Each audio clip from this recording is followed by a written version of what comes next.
Hey everyone, I'm back. Sorry for the long absence. Things have been busy, but hope to get back on a good schedule here with the videos, and I appreciate you sticking around. This is just going to be a quick, simple video. I said I'd do kind of a reflection on 2020 and what I'm planning to do in 2021 in terms of reading and study as a Christian, and that's what I'm doing here.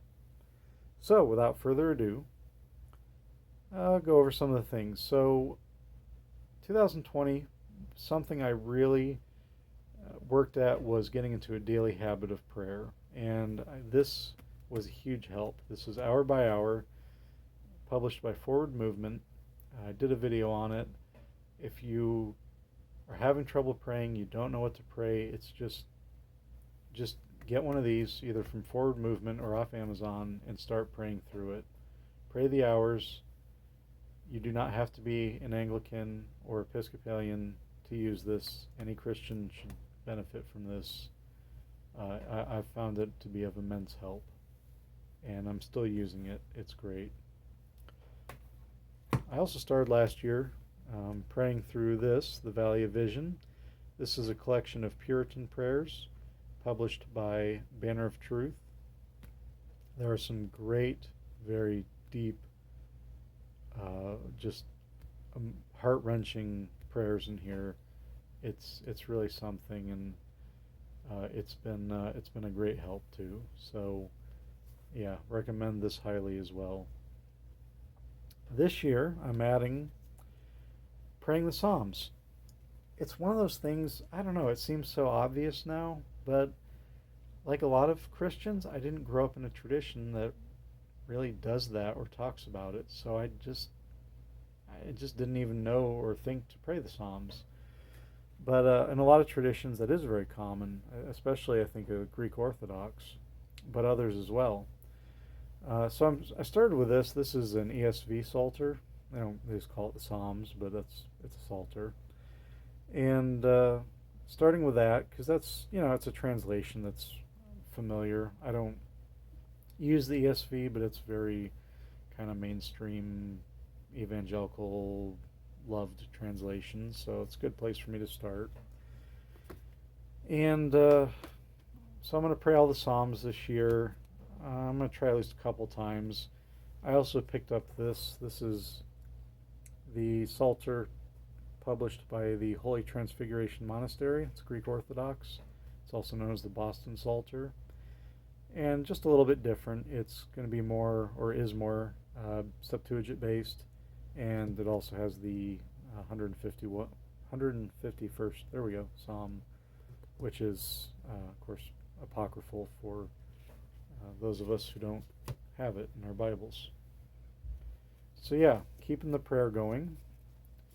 Set those aside. Reading. I did a video on that already, but I read the whole New Testament last year using the 5x5x5 reading plan. That's this right here. There we go. Oh, fix my exposure. Anyways, you can get this online, free, print it out, use it. You can see I started it in the middle of November because I finished early last year, so I'm already halfway through it, but very helpful. And yeah, you can read the whole New Testament in a year, and I found it very helpful to do that. I had never read the whole New Testament like that, so it was very helpful to me. Got into some of the, just getting reoriented. There we go, with the Gospels again. Reading some of the letters I had not read before, and it was great. Also doing Old Testament reading. Currently working through Isaiah.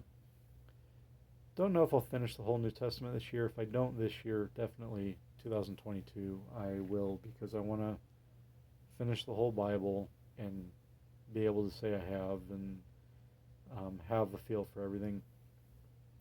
And then I want to keep studying, but I want to do it at a more, maybe a slower pace, so I can take time to really reflect on things. Tim Wildsmith did a video on that recently, and he does like 4 books a year and really studies deeply. I'll have to link to that, but I'd like to do something like that eventually. I'm using this year. This is a NLT Reflections Journaling Bible. Finding it very helpful. I wasn't sure how much I'd like a journaling Bible, but yeah, I'm digging it. Just writing down my thoughts on things as I read them, notes, scribbling down things I heard or read in an article or a study Bible. It's just been a great way for me to reflect on what I'm reading. So yeah, I like it. I'm going to keep using that.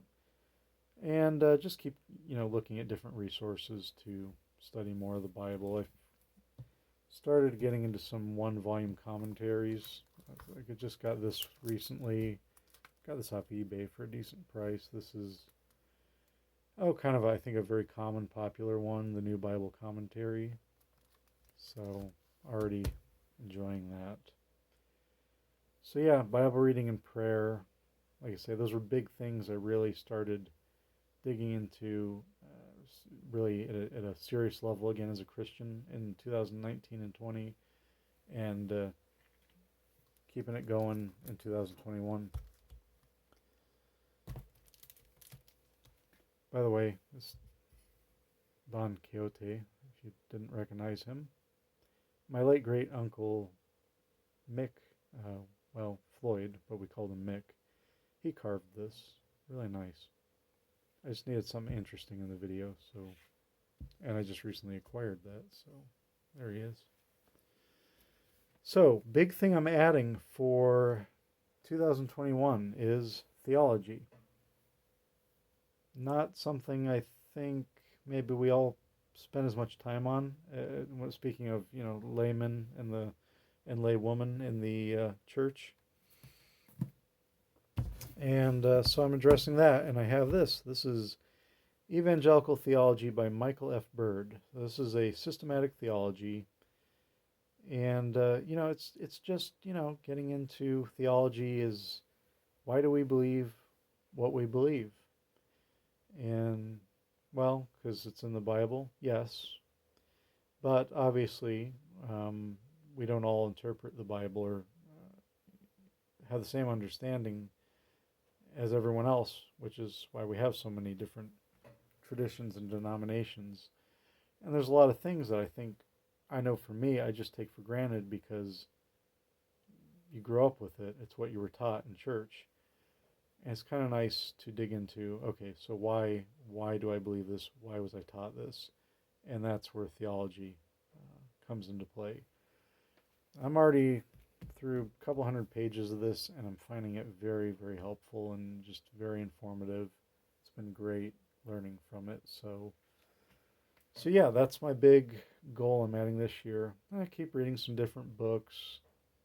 I read this last year. This was given to me, and I read it. It just came out last year, Gentle and Lowly by Dane Ortland. If you haven't heard of that,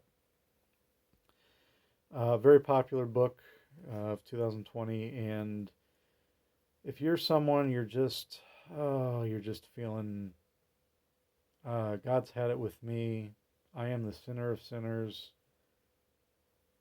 I just can't even face God, what can I do?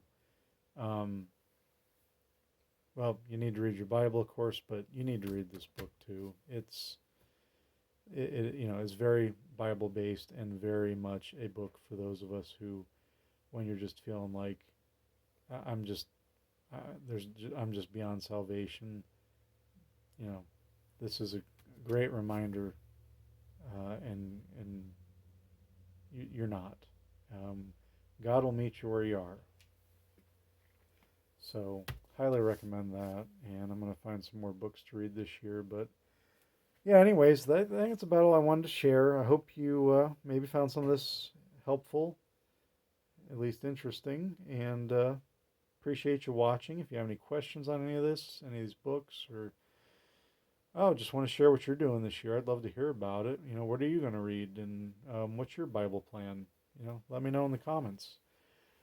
If you found this useful, hit like, subscribe for more. If you want to see thrift store Bibles and other things I review, I'm going to try to get back on a little more regular schedule here again soon. So, yeah, thanks for watching. God bless. We'll see you for the next one.